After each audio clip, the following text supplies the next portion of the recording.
tava relutante de ir pra internet, né? Quando você começou a criar conteúdo. Como foi essa transição? Não é que eu estava relutante. Eu tinha um blog. Eu era relutante com rede social. Ah, com rede social, era isso. Eu falava que rede social era perda de tempo, né? E a minha esposa me mostrou que não, que eu estava errado. Isso num período de quantos anos de diferença? Entre eu falar que era perda de tempo e ela Aham. mostrar que eu estava errado, Sim. não demorou muito, não. Obrigada, É que eu não Beth. estava em rede social. Quando ela entrou, eu falei, perda de tempo. Só que 6 meses depois, mais ou menos, ela me mostrou. Não é perda de tempo. Ela me mostrou com números, né? E não eram números assim, nossa, ela conseguiu 1 milhão de seguidores. Não, tinha 500 pessoas assistindo ela no Snapchat. Aquilo pra mim foi suficiente. Na hora que eu vi aquilo, eu pensei, 500 pessoas, se eu conseguir vender algo de R$2.000 pra esse pessoal, é 1 milhão. Sim. Então, na Sim. hora, a minha chave mudou. Né? Eu nem sabia o que a gente ia vender ou não, mas eu falava que era perda de tempo. A partir daquele momento, eu falei, perda de tempo é você focar em outras coisas. Faz só rede social. E ela fez, e deu super certo, e depois eu só segui o caminho das pedras que ela tinha estabelecido. Eu lembro que vocês contaram que nesse início, quando as coisas começaram a acontecer pra ela, ela começou a fazer e ela começou a vender o curso, não foi? Que daí você começou a trabalhar junto com ela. O que foi que aconteceu que você começou a trabalhar junto com ela? Sim. Pegando a história do começo dos produtos que a gente tinha na internet, nosso primeiro produto não era na internet, eram palestras presenciais. Dela? Não, principalmente da Lara Nesteruk, que já veio aqui Ah, com vocês. Foi assim que a gente conheceu a Lara. sim. Eu fui numa palestra dela, em Vassouras. Tem gente que eu conheci naquela palestra que me segue até hoje. Tem uma aluna minha, a Mari, que formou em medicina há pouco tempo, a gente se conheceu lá também. Mas eu fui numa palestra dela, inicialmente. E parando agora para raciocinar, Vassouras eu achei, pertinho do Rio. Não era perto, o trânsito mó ruim, estrada ruim. Mas o engraçado foi o processo para comprar o ingresso para essa palestra. Era uma pessoa que produzia a palestra, contratava o palestrante, no caso foi ela, e vendia os ingressos. Eu queria comprar. Não tinha um site para comprar. Isso era 2016. Eu tive que mandar um e-mail falando, quero comprar. A pessoa respondia e falava, tá aqui a conta. Aí eu depositava e mandava o comprovante. Não tinha uma plataforma. Aí a pessoa... Não tinha. A pessoa respondia e falava, tudo bem, agora o ingresso é teu. Sim. Só que nisso teve fim de semana no meio, não dava pra depositar, não tinha Pix.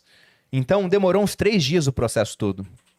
E eu não sou um cara especialista em programação, nada disso. Meu apelido do time tech do Grupo Primo é Sêneca. Minha habilidade em informática remete ao século I depois de Cristo. Só que eu sabia criar uma página de venda. Era simples fazer isso em algumas plataformas, né? No caso, a gente usava e ainda usa até hoje E como o Hotmart. você tinha blog? Pois é, aí eu falei, nossa, é Quem tão fácil aprendeu a automatizar. programar ali o blog? Pois é, né? e não era nem programação, era algumas caixinhas que você arrastava, né? Era muito Sim. fácil. E aí eu fui na palestra, achei a Uns palestra dela muito códigos, boa. assim. Eu contratei ela pra dar palestra. Então eu falei, vou vender os ingressos. E botei pra vender em uma página automatizada. Vendeu tudo em, sei lá, 1 hora. E aí ficou muito mais fácil de vender. A gente fechou várias palestras com ela. Então o primeiro produto online era palestra. Da Lara. Só que acabou virando, não só dela, contratamos outros, tá. mas principalmente dela. Só que o que aconteceu é que as palestras foram dando certo. E não é complexo fazer uma palestra. Então o pessoal começou a contratar outros palestrantes sobre o mesmo assunto. E por mais que você goste muito de um palestrante, você vai em uma palestra, vai em 2, você não vai em 3, 4, 5 Do palestras. mesmo tema. Só que os palestrantes, como tinham muita gente querendo contratar, começaram a cobrar mais caro. Então nós tivemos o que eu batizei de bolha low carb na época.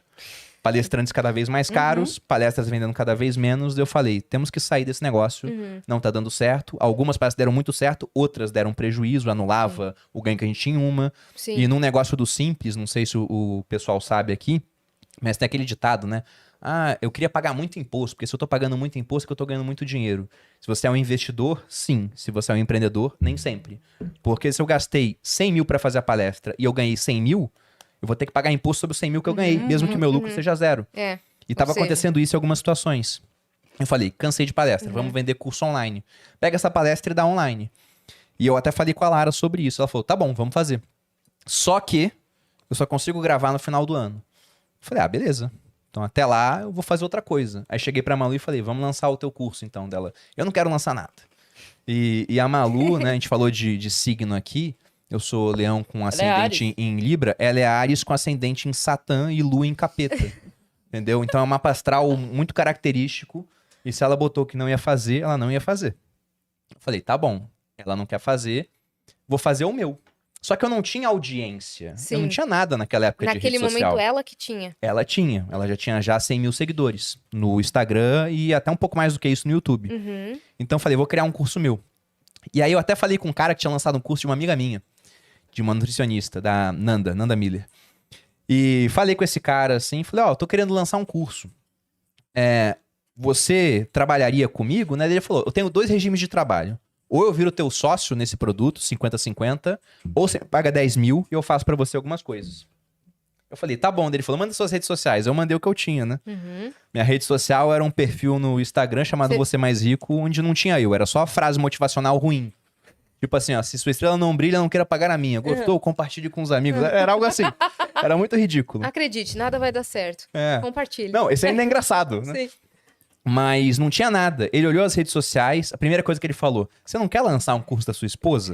Eu falei, cara, eu quero. Queria muito. Ela não quer. Ele falou, então, no teu, eu não quero ser teu sócio. E quando ele falou isso, eu pensei, de fato, ele tá certo, né? Não tem nada aqui ainda. Mas, por 10 mil, eu faço isso aqui pra você. Ele mandou uma lista. Só que na lista não tinha nada que eu não soubesse fazer. Eu falei, acabei de descobrir que eu tenho tudo que eu preciso pra lançar Sim. o meu curso online sozinho. Uhum. E foi isso que eu fiz. Eu marquei uma data, eu fiz stories durante 30 dias. Aí eu tive uma ajuda muito grande da minha esposa, porque eu já aparecia como, entre aspas, papagaio de pirata, né, nos stories dela. Uhum. E o pessoal me via de vez em quando. E ela falou, agora o Bruno faz conteúdo sobre finanças, ele saiu do exército. Vai lá assistir. Ela começou a te divulgar. Aí do dia pra noite eu tinha 500 pessoas me assistindo. Aí eu pensei, bom, tenho 500 pessoas agora, Uhum. não tenho nada de 2 mil, meu produto foi muito mais barato no começo, Sim. mas já posso tentar vender alguma coisa pra elas. Uhum. E aí eu criei um curso, Quero Viver de Renda, que foi criado com uma única finalidade. Eu queria vender pra colher feedback e melhorar o meu processo pra quando eu fosse lançar cursos de outras pessoas no final do ano, né? Teve a Lara, teve a Bruna Paludetti de yoga, a gente lançou um curso de culinária também, uma parceria entre a Malu e a Tuki Ervolino, que é uma chefe de cozinha. A gente lançou vários cursos de várias pessoas. A ideia era fazer um portfólio, ser uma Sim. agência. Só que o Viver de Renda, nessa primeira turma, vendeu para 30 pessoas, na segunda vendeu para 100, na terceira para 200, 700, 800, 1000. E o negócio começou a dar tão certo que uma hora eu falei, não compensa eu alocar o meu tempo escasso em outros produtos que não sejam os meus. Foi você que falou que você que tava no começo dando conta de tudo sozinho? Foi. No começo era eu e a que, Malu. você só. que vocês enlouqueceram Inclusive, Sim. ele de contou. tanta venda? Foi esse mesmo. Foi nesse Não, e ele episódio. contou, não sei se você vai lembrar, que teve um dia que abriu pra venda, e aí, desesperado, ele falou: para de vender. Aí falaram: não, mas tava. Para de vender. Aí tinha o pessoal que tava preenchendo, você falou: não quero que mande um e-mail Foi. Foi pra exatamente recuperar a galera que tá preenchendo. Foi na turma 8. Quem perdeu o boleto, perdeu e foda-se, eu não vou. Que já tava muita É. coisa pra vocês fazerem. Já porque nessa turma, até a turma 8, eu trabalhava sozinho. Sim. Eu vendia e eu dava o suporte dentro do curso, né? A parte financeira, tudo. E não dá pra você dar suporte pra 1000 pessoas, né? Então eu sempre limitava as vagas. Uhum. Limitava em 500, Sim. 600. Mas pra 500 já é muita coisa. Já E era. Você Doido. fazia. Eu passava horas e horas do meu dia respondendo. Fazia acupuntura na mão, pra não ficar com tendinite. Verdade. Só que na turma 8 foi um período que eu fiquei uns 6 meses sem lançar uma turma nova, porque eu fiquei com hernia de disco, fiquei meio mal, foquei no tratamento pra melhorar, né? 5 médicos queriam me operar, teve um que falou que não precisava, eu acreditei nesse um. Levou 10 Isso meses. é hereditário, genético? Então, o meu pai tem, a minha mãe tem, mas eu acho que isso é muito mais por hábitos. Só que eu tenho um problema que eu vim descobrir até com hernia de disco congênito. Eu tenho um negócio chamado síndrome de Bertolotti, que eu não sabia que eu tinha. E olha que eu fiz um monte de exame quando eu era militar, que eu fui paraquedista. Na prática, o que é isso? Você tem a coluna, né? E você tem o processo espinhoso, que são aqueles espinhos do lado da coluna. Na minha última vértebra, eu tenho um crescimento anormal de um desses espinhos que liga no osso do sacro. Sacro, não é no saco. Né? Liga. E aí o que acontece é que a coluna ela tem uma certa mobilidade. Sim. Só que essa minha última vértebra não move, aí tem o disco e a de cima move. E por conta disso, ao longo da vida, eu fiz judô, tinha muita rotação, eu fazia yoga, tinha muita rotação. No Então imagina exército. um moedor de pimenta. Você fica moendo a pimenta. E aqui você tem o disco. Então uma hora saiu, né, o conteúdo do disco. E esse conteúdo saiu, pressionou o nervo e ocasionou hernia de disco. Eu tive cachumba também, que é uma doença que é desmineralizante. Então, foi uma conjunção de fatores que me levou a ter esse problema. E foi grave na época. Eu fiquei 2 meses de cadeira de rodas, a Malu me levando pra cima e pra baixo. Então, por conta de tudo isso, eu não lancei turmas naquele período. Não precisava. O médico falou, você precisa melhorar, foca nisso, eu foquei naquilo e melhorei. Mas como eu fiquei um tempo sem lançar, tinha uma demanda reprimida. E eu crescendo em rede social. E o preço era o mesmo da turma antiga. Então, quando eu abri pra vender, a Malu até falou, vai acabar rápido. Na última turma tinha acabado em 1 hora, mas fazia muito tempo que eu não abria. Ela falou, vai acabar rápido. Eu falei, amor, não vai acabar rápido. Eu tinha na minha cabeça que eu ia vender pouco, porque o Thiago Nigro já tinha vendido 1 semana antes, a Natália Arcuri tinha vendido 2 semanas antes, o Serbasi tinha vendido 3 semanas antes. Eu era o último cara a vender. Eu falei, os caras já raparam o tacho já. Tem ninguém com dinheiro. Vai ser tranquilo, né? Ela falou, fica de olho. Aí quando eu abri as inscrições às 5 da manhã, ela começou 5:01. Vendeu quanto? Eu falei, meu Deus, mulher, calma. Né? Deixa eu acabar de fazer os stories aqui falando que abriu. Ela sabia o que ela tava Ela falando. sabia. Né? Sempre que eu duvido da Malu, eu me dou mal. No final. Mas era umas 5:02, eu fui olhar e já tinha vendido o número de vagas que eu queria vender. Eu queria vender 700 vagas. 5:02 da manhã. Eu falei pra ela, já vendeu tudo. Ela falou, então fecha. Eu falei, tá bom, vou fechar. Eu fechei. Só que quando você fecha, foi o que você falou, Cris. O pessoal que tá preenchendo a inscrição pode acabar de preencher. Sim. Quem tá com o checkout aberto tem até 15 minutos pra isso. Uhum. Aí o pessoal acabou de preencher. Quando eu fui ver no final, eu tinha vendido 1.400 inscrições, mesmo o fechando dobro. com mais ou menos 3 minutos. Na época isso deu uns 2 milhões e pouco e me rendeu uma alcunha perigosa. Né? Eu fiquei conhecido como o homem dos 2 minutos, dos 3 minutos. Isso fora de contexto pro meu brand é terrível. É terrível, né?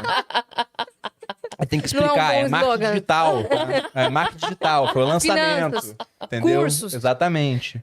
Exatamente. Mas foi isso, foi muito doido. E aí depois disso, o mercado me obrigou a contratar pessoas pra trabalhar comigo. E hoje eu tenho uma equipe que me ajuda nisso. Sim. Maravilhosa, né? A gente consegue vender mais inscrições por conta disso, inclusive. Bom, e